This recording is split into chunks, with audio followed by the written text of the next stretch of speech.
Here we are pressing some plants that we got previously. They've been in this bag for about 30 minutes. Still holding up okay. You can see some condensation on the inside of the bag. As long as you get the roots in the bottom, ideally you get the whole plant out of the ground and the roots stay intact, and that transmits some stored water up to the plant. If you get a cut plant, that can dry it out faster, but as long as the cut part is inside of this bag, the bag maintains a high humidity, and that can keep the water transmitting to the parts of the plant that need it in the short term that you're moving on. The first plants to dry out will be the ones that are a little more delicate, might be growing in wet areas that typically don't have to hold on to their water so well. And they'll just, first thing they do is get more limp. If you get to the far extreme, they start to, like, leaves will fold over and they just aren't, like, they'll kind of stick to each other and you can't get them apart. So there's an upper limit to the amount of time you could leave these plants out of the dry area. This leaf's already going a little bit. You can see I noticed that just kind of snuck out of the bag, so maybe I'll stick it back in the bag, try to buy myself some time. Work quickly if you can through this area, but not so quickly that you make bad quality specimens. Okay, so I'm in the middle of pressing right now. I've got my hand down just to apply some downward pressure. As you'll see, the pressing process kind of has us squeezing the plants down into a two-dimensional shape that we like, and if you leave up on the pressure, they can kind of roll up the leaves and so on. If you need to buy yourself some time with two hands, you can put something heavy on there. The top of the plant press will work. Top of the plant press plus a book would be really good. All this is kind of temporary until we can get the straps on there and really seal it up tight. The first drying is the most important. That's when the plant really takes its shape. So we want to make sure during that time that it's pressed down effectively. Okay, so I've got a layer kind of started. I've got the cardboard here. That provides rigidness and ventilation. And then I've got a blotter paper. This is a little bit more spongy. This will blot away some of the moisture. And then also provide some cushion against, sometimes if you press with only cardboards, you get some cardboard lines pressed into the leaves, and this will kind of soften that out a little bit. You can do a blotter on both sides of the specimen. I've come to do just one side of the specimen, and I think that softness on one side kind of carries through the whole specimen. So I've been pretty pleased with how that works out, so I don't need to do two blotters. All right, so next up would be the newspaper. The royal purple are an excellent size. They are really standard herbarium size. Within the royal purple, you've got a two pager, and you can use each of those pages as a separate, basically a temporary specimen folder. So as you're making your notes about these, make some notes on the paper, date, place. So I got 29 May and the Ice Age Trail near Palmyra. And then this plant is going to be, I'm actually going to give it a collection number later, which is something I can do. You also could do that. It's just really important to keep track of what you got where, and you can kind of shore up the details later. Okay, so I'm still applying my downward pressure. I'm going to open up the newspaper, and then this is sort of my canvas to make a little bit of plant art. So I'm going to try to arrange this plant on there so it fits nicely. I happen to pick one that's a really good size, so in its natural height, it's not exceeding the top of the newspaper. I brushed off a little bit of soil. The soil can be something that really extends the time it takes to press, also can thicken up your specimen unnecessarily. I kind of got rid of what I felt was the right amount of soil here. The rest I can kind of shake out after it dries. Some of these roots are extending beyond the newspaper. Really anything that goes past the edge of the newspaper is going to get cut off. So if I wanted to hold on to those, which isn't really vital, they're not a whole lot different from any other parts of the root system. But if I did want to hold on to those, I want to make sure they're inside of the newspaper. All right, so this is kind of a natural shape. Plant's still pretty moist, so it's holding on to these shape elements. A little bit of limpness coming into the inflorescence there. And I'm just going to kind of press down the parts. Restore some parts that I've broken. We've got a lot of leaves, so I'm not too concerned about getting every leaf just right. But I'm going to try to restore some straightness here to some parts of the inflorescence. A little bit of wind, that was the wind pulling that over for us.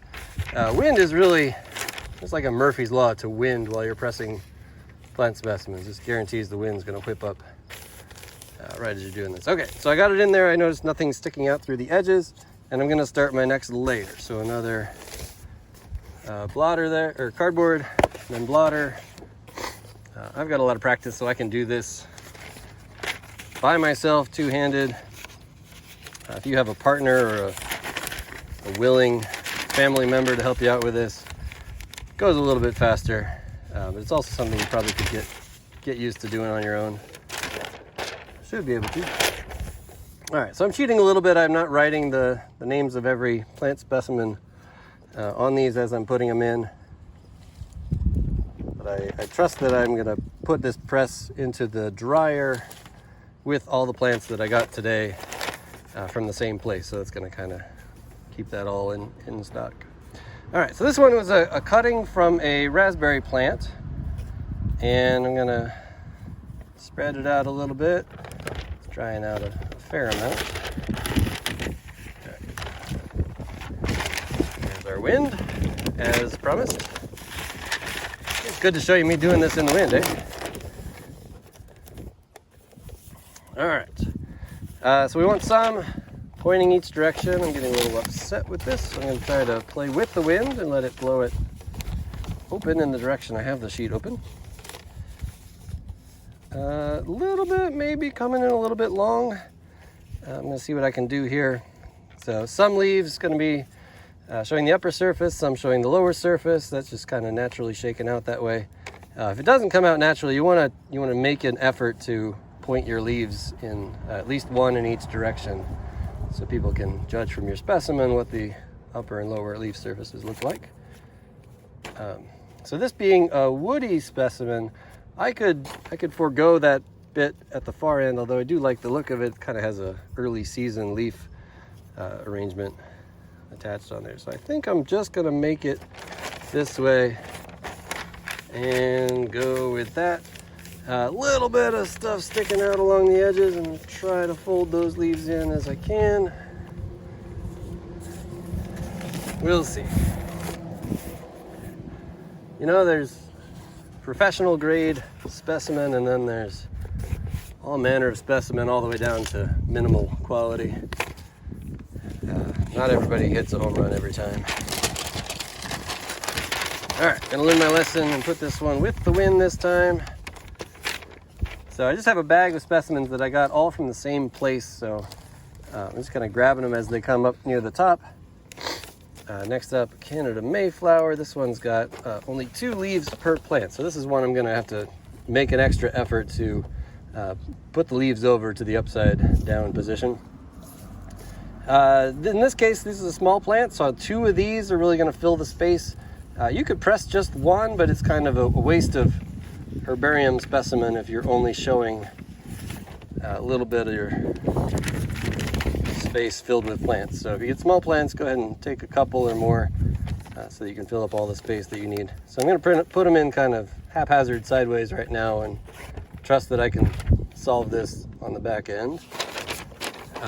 Also going to trust that the flowers go in nicely. They're small flowers, maybe they won't come out the greatest, but more concerned about using my hands to get the leaves right than the flowers at this point.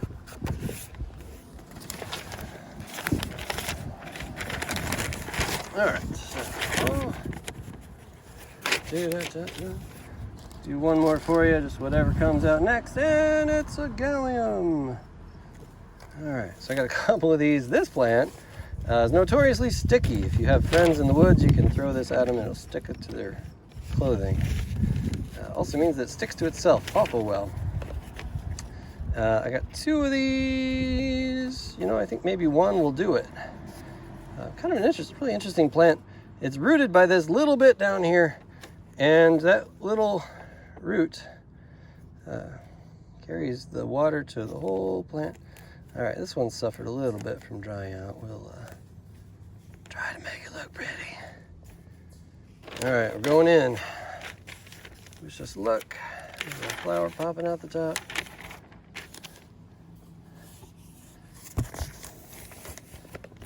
All right, so we've done plants of different sizes, woody, herbaceous. You probably got a pretty good feel for this by now. All right, just gonna show you how to wrap up here.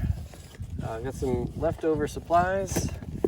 Just gonna kind of build those back into the press system here. If I happen to collect anything else today, I could just add it to the pile.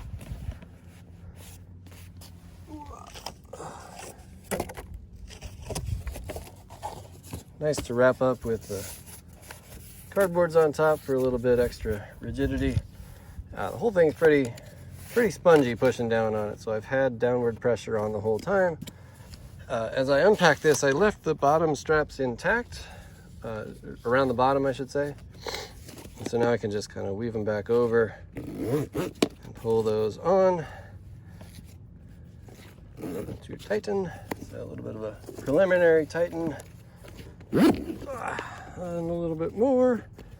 And honestly, just to cut to the chase, I'm quite a fan of just stepping on the darn thing.